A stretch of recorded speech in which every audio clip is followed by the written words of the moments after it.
اس نے کہا کہ اے امیر المومنین، جب میرا باپ فوت ہوا تو اس نے بہت سا مال ترکے میں چھوڑا۔ اس کے مرنے کے کچھ مدت کے بعد میں نے ایک شخص سے نکاح کیا اور اپنے زمانے میں وہ سب سے زیادہ نیک وقت تھا۔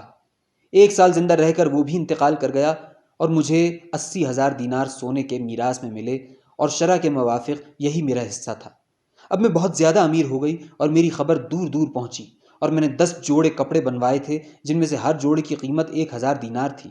ایک روز جب کہ میں بیٹھی ہوئی تھی تو ایک بڑھیا میرے پاس آئی، جس کے گال پچکے ہوئے تھے اور بھویں بے بال، اور آنکھیں اندر گھسی ہوئی، اور دانت ٹوٹے ہوئے، اور چہرے پر جھریاں پڑی ہوئی، اور آنکھیں چندلی، اور سر چونے کی طرح سفید، اور بال کھچڑی، اور جسم پھوڑے پھنسیوں سے بھرا ہوا، اور قد جھکا ہوا اور رنگ بدلا ہوا تھا۔ جب بڑھیا اندر آئی تو اس نے سلام کیا اور میرے سامنے زمین کو بوسہ دیا، اور مجھ سے کہنے لگی کہ میری ایک یتیم لڑکی ہے، اور آج رات کو میں اس کا نکاح اور منہ دکھائی کی رسم ادا کر رہی ہوں، اور ہم لوگ اس شہر میں پردیسی ہیں اور کسی کو نہیں جانتے، اس وجہ سے ہم دل شکستہ ہو رہے ہیں۔ تو اس کی منہ دکھائی میں شامل ہو کر اجر اور ثواب حاصل کر۔ جب شہر کی شریف زادیاں سنیں گی کہ تو شامل ہوئی ہے تو وہ خود بھی آئیں گی، اور لڑکی کی دل جمی ہوگی، کیونکہ وہ دل شکستہ ہے اور سوائے خدا کے اس کا کوئی نہیں۔ یہ کہہ کر وہ رونے اور میرے پاؤں پڑنے لگی۔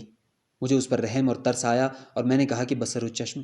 پھر میں نے کہا کہ اگر خدا نے چاہا تو میں اس کے ساتھ کچھ سلوک بھی کروں گی، اور میں اس کی منہ دکھائی کی رسم اپنے ہی کپڑوں اور زیور اور گہنے میں ادا کروں گی۔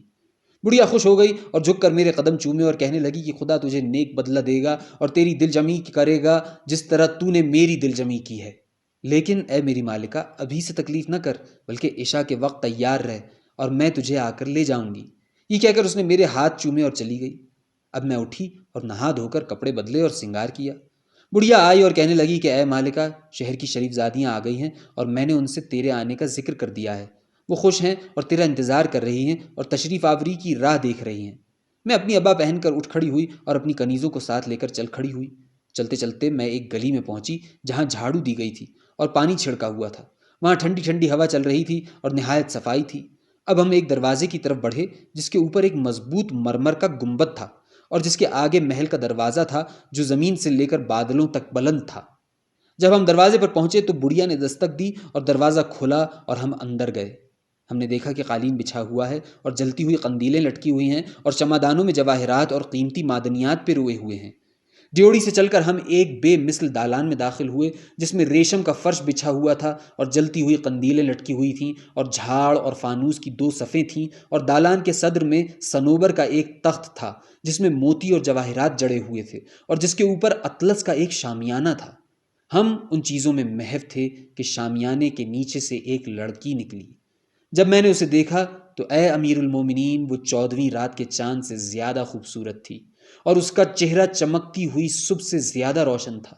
لڑکی شامیانے سے نیچے آئی اور کہنے لگی کہ مرحبا، اہلاً و سہلاً، اے عزیز اور عالی قدر بہن، 1000 بار مرحبا۔ پھر وہ بیٹھ گئی اور کہنے لگی کہ بہن، میرا ایک بھائی ہے جس نے تجھے بعض تماشوں اور عید کے دنوں میں دیکھا ہے، اور وہ جوان ہے اور مجھ سے زیادہ خوبصورت۔ وہ دل و جان سے تجھ پر عاشق ہے کیونکہ تیرا حسن و جمال لاجواب ہے، اور اس نے یہ بھی سنا ہے کہ تو اپنی قوم کی سردار ہے اور وہ بھی اپنی قوم کا سردار ہے۔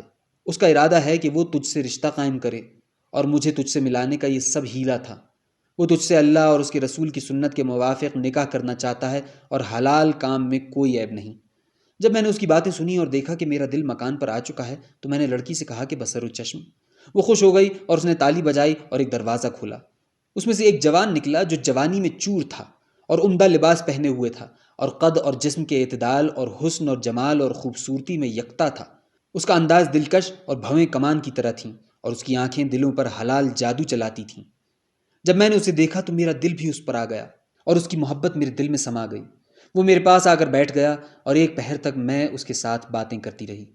اب اس لڑکی نے دوبارہ تالی بجائی اور نعمت خانے کا دروازہ کھلا، اور اس میں سے ایک قاضی اور 4 گواہ نکلے اور سلام کر کے بیٹھ گئے۔ میں نے جوان کے ساتھ نکاح کا معاہدہ لکھا اور وہ لوگ چلے گئے۔ اب جوان نے میری طرف مخاطب ہو کر کہا کہ یہ کیسی مبارک رات ہے۔ پھر کہا کہ اے میری مالکہ، میں تیرے ساتھ ایک شرط کرنا چاہتا ہوں۔ میں نے کہا کہ اے میرے مالک، وہ شرط کیا ہے؟ وہ اٹھا اور قرآن لے آیا اور کہنے لگا کہ حلف اٹھا کہ تو میرے سوا کسی اور پر نظر نہ ڈالے گی اور اس کی طرف مائل نہ ہوگی۔ میں نے اس بات کا حلف اٹھا لیا اور وہ بہت خوش ہو گیا اور مجھے گلے سے لگا لیا، اور اس کی محبت نے میرے دل پر قبضہ کر لیا۔ اب لوگ میرے لیے دسترخوان لائے اور ہم نے پیٹ بھر کر کھایا پیا۔ اس کے بعد وہ جوان ہمارے پاس آیا اور مجھے لے کر عروسی کے بستر پر گیا اور صبح تک بوس و کنار میں مشغول رہا۔ 1 مہینے تک اس کی یہی حالت رہی اور ہماری خوشی اور سرور کی کوئی انتہا نہ تھی۔ 1 مہینے کے بعد میں نے اس سے اجازت مانگی کہ بازار جا کر کچھ کپڑے خرید لاؤں، اور اس نے مجھے جانے کی اجازت دے دی۔ میں نے عبا پہنی اور بڑھیا اور ایک لونڈی کو اپنے ساتھ لیا۔ بازار پہنچ کر میں ایک نوجوان دکاندار کی دکان میں جا کر بیٹھی جو بڑھیا کا واقف تھا۔ بڑھیا نے مجھ سے کہا کہ اس لڑکے کا باپ مر چکا ہے اور اس کے لیے بہت بڑی میراث چھوڑی ہے، اور اس کے پاس بہت سامان ہے، جو کچھ تو چاہے گی وہ اس کی دکان میں مل جائے گا۔ بازار بھر میں اس کے کپڑوں سے اچھے کپڑے کہیں نہ ملیں گے۔ پھر بڑھیا نے دکاندار سے کہا کہ اس نوجوان لڑکی کے لیے بہترین کپڑے نکال۔ اس نے کہا کہ بصر و چشم۔ بڑھیا نے اس کا شکریہ ادا کیا، مگر میں نے کہا کہ ہمیں تیرے شکریہ کی ضرورت نہیں، کیونکہ ہمارا مقصد یہ ہے کہ ہم ضرورت کی چیزیں اس سے لے کر اپنے گھر واپس جائیں۔ جو کچھ ہم چاہتے تھے وہ اس نے نکال کر دیا اور ہم نے اس کے لیے دام نکالے، لیکن اس نے دام لینے سے انکار کیا اور کہنے لگا کہ اسے آپ لوگ آج کے دن میری طرف سے مہمانی خیال فرمائیں۔ بڑھیا نے کہا کہ اگر تو دام نہیں لیتا تو ہم تیرے کپڑے تجھے واپس کیے دیتے ہیں۔ اس نے کہا کہ خدا کی قسم میں تجھ سے کچھ نہ لوں گا، اور تمام چیزیں ایک بوسے کے بدلے مفت نظر ہیں، کیونکہ ایک بوسہ میری دکان کے سارے مال سے زیادہ قیمتی ہے۔ بڑھیا نے کہا کہ ایک بوسے سے تجھے کیا مل جائے گا؟ پھر وہ مجھ سے کہنے لگی کہ اے بیٹی، تو نے سنا کہ یہ جوان کیا کہتا ہے؟ اگر اس نے تیرا ایک بوسہ لے لیا تو تیرا کیا بگڑ جائے گا، اور اس کے بدلے جو تیرا جی چاہے لے لے۔ میں نے جواب دیا کہ کیا تو نہیں جانتی کہ میں نے حلف اٹھایا ہے؟ اس نے کہا کہ اسے بوسہ لے لینے دے اور تو خاموش رہی ہو، اس میں تیرا کوئی حرج نہیں، اور تجھے یہ دام بھی واپس ملتے ہیں۔ وہ اس بات کو ایسے اچھے پیرائے میں بیان کرتی رہی کہ بالآخر میں نے اپنا منہ گریبان میں ڈال دیا اور راضی ہو گئی۔ پھر میں نے آنکھیں بند کر لیں اور اپنی ابا لے کر راہگیروں کی طرف سے اوٹ کر لی، اور وہ اپنا منہ ابا کے اندر میرے رخسار تک لایا۔ جب اس نے میرا بوسہ لیا تو اتنی زور سے کاٹا کہ میرے رخسار سے ایک ٹکڑا گوشت کا جدا ہو گیا اور میں بے ہوش ہو گئی، اور بڑھیا نے مجھے اپنی گود میں اٹھا لیا۔ جب مجھے افاقہ ہوا تو دیکھا کہ دکان میں قفل لگا ہوا ہے اور بڑھیا میرے اوپر افسوس کر رہی ہے اور کہہ رہی ہے کہ خدا اسے بڑی مصیبت سے بچائے۔ اب اس نے مجھ سے کہا کہ اٹھ اور گھر چل اور دل کو مضبوط کر، کہیں ایسا نہ ہو کہ فضیحت ہو جائے۔ جب گھر پہنچی ہو تو بیمار بن کر لیٹ جائیو، اور میں تیرے اوپر چادر ڈال دوں گی اور ایک دوا لے آؤں گی جس سے یہ زخم جلد بھر آئے گا۔ تھوڑی دیر کے بعد میں اپنی جگہ سے اٹھی اور مجھے بڑی تشویش تھی اور میں بہت ڈر رہی تھی اور میرے قدم آہستہ آہستہ پڑ رہے تھے۔ جب میں گھر پہنچی تو بیمار بن کر پڑ گئی۔ جب رات ہوئی تو میرا شوہر آیا اور کہنے لگا کہ بی بی، تجھے آج باہر جا کر کیا ہو گیا ہے؟ میں نے کہا کہ میری طبیعت ٹھیک نہیں ہے، سر میں درد ہے۔ اس نے مجھے دیکھا اور پھر ایک موم بتی جلائی اور میرے پاس آیا اور کہنے لگا کہ تیرے رخسار پر یہ زخم کیسا ہے، اور وہ بھی نرم گوشت میں؟ میں نے کہا کہ میں جب آج دن میں تجھ سے اجازت لے کر کپڑے خریدنے گئی تھی تو ایک اونٹ سے ٹکر لگ گئی جس پر لکڑیاں لدی ہوئی تھیں، اور میرا نقاب پھٹ گیا اور میرا رخسار زخمی ہو گیا جیسا تو دیکھ رہا ہے، کیونکہ یہ شہر بہت تنگ ہے۔ اس نے کہا کہ میں کل ہی جا کر شہر کے حاکم سے کہتا ہوں کہ وہ شہر کے تمام لکڑہاروں کو پھانسی دے دے۔ میں نے کہا کہ کیا تو ایک شخص کے گناہ پر صبر نہیں کر سکتا؟ واقعہ تو یہ ہے کہ میں گدھے پر سوار تھی اور وہ گر پڑا اور میں زمین پر آ پڑی، اور ایک لکڑی جو وہاں پڑی ہوئی تھی میرے رخسار پر لگی اور میں زخمی ہو گئی۔ اس نے کہا کہ میں کل اس ماجرے کی اطلاع جعفر بن مکی کو دوں گا اور وہ اس شہر کے تمام گدھوں کو مروا ڈالے گا۔ میں نے کہا کہ میرے سبب تمام لوگوں کو ہلاک کر دینا چاہتا ہے؟ جو کچھ میرے ساتھ ہوا وہ تقدیر میں لکھا ہوا تھا۔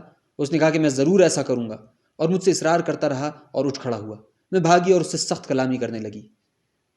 اے امیر المومنین، اب وہ سمجھ گیا کہ میں نے کیا کیا، اور کہنے لگا کہ تو نے اپنی قسم توڑ ڈالی۔ اور وہ زور سے چلایا اور ایک دروازہ کھلا اور اس میں سے 7 حبشی غلام نکلے، اور اس کے حکم کے بموجب انہوں نے مجھے بچھونے پر سے کھینچ کر مکان کے بیچ میں ڈال دیا۔ اب اس نے ایک غلام کو حکم دیا کہ میرے کاندھے پکڑ کر میرے سر پر سوار ہو جائے، اور دوسرے کو حکم دیا کہ وہ میرے گھٹنوں پر بیٹھ کر میرے دونوں پاؤں پکڑ لے۔ پھر ایک تیسرا آیا جس کے ہاتھ میں تلوار تھی، اور وہ کہنے لگا کہ اے سردار، کیا میں تلوار سے اس کے 2 ٹکڑے کر دوں؟ اور دونوں غلام ایک ایک ٹکڑا لے کر دجلے میں پھینک آئیں تاکہ ان کو مچھلیاں کھا جائیں، اور یہی سزا اس شخص کی ہے جو قسم اور محبت کو توڑتا ہے۔ پھر اس نے غلام سے کہا کہ اے سعد، اس کی گردن اڑا دے۔ جب غلام کو یقین آ گیا تو وہ میرے سر پر آ کر بیٹھ گیا اور کہنے لگا کہ میری مالکہ، شہادت کا کلمہ پڑھ، اور اگر تیری کوئی حاجت ہے تو ہم سے کہہ، کیونکہ اب تیری زندگی ختم ہوتی ہے۔ میں نے کہا کہ اے نیک غلام، ذرا مجھے مہلت دے تاکہ میں آخری وصیت کر دوں۔ اب میں نے اپنا سر اٹھایا اور اپنے حال پر غور کرنے لگی، اور یہ کہ میں عزت کے بعد کس طرح ذلت میں مبتلا ہو گئی۔ پھر میرے آنسو بہنے لگے اور میں زار زار رونے لگی اور وہ میری طرف غضبناک ہو کر دیکھنے لگا۔ اے امیر المومنین، جب میں نے اسے دیکھا تو میں رونے اور اس کی طرف دیکھنے لگی، لیکن اس سے اس کا غصہ اور بڑھ گیا۔ میں روتی اور گڑگڑاتی تھی اور اپنے دل میں کہتی تھی کہ میں اسے باتوں سے لبھا لوں گی، ممکن ہے کہ وہ میرے قتل سے باز آئے، خواہ وہ میرا سارا مال متا لے لے۔ میں روتی جاتی تھی اور وہ میری طرف دیکھتا اور مجھے ڈانٹتا اور گالیاں دیتا جاتا تھا۔ اب اس نے للکار کر غلام سے کہا کہ اس کے 2 ٹکڑے کر ڈال اور مجھے اس سے نجات دے، کیونکہ اس میں ہمیں اب کوئی فائدہ نہیں۔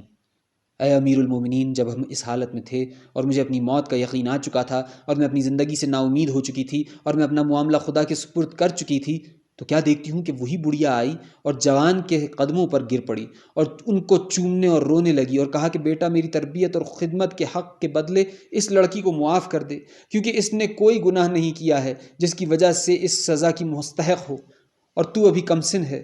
میں ڈرتی ہوں کہ کہیں تو اس کی وجہ سے گناہ میں نہ مبتلا ہو جائے۔ مسئلہ ہے کہ قاتل کو قتل کی سزا دی جاتی ہے۔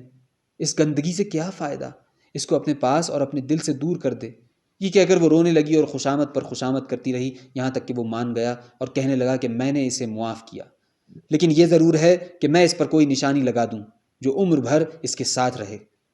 اس نے غلاموں کو حکم دیا کہ وہ میرے کپڑے اتاریں اور مجھے گھسیٹ کر لمبا لٹا دیں، اور غلام میرے اوپر بیٹھ گئے، اور جلاد غلام اٹھا اور بہی کی ایک چھڑی لا کر مجھے مارنا شروع کیا، اور میری پیٹھ اور پہلو پر اتنی چھڑیاں ماری کہ میں اس کی وجہ سے بے ہوش ہو گئی اور جان سے ہاتھ دھو بیٹھی۔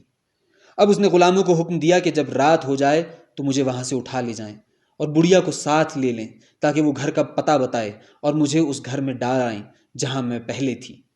انہوں نے ایسا ہی کیا جیسا کہ ان کے سردار نے انہیں حکم دیا تھا، اور مجھے میرے گھر میں ڈال آئے اور چلے گئے۔ رات بھر میں بے ہوش پڑی رہی۔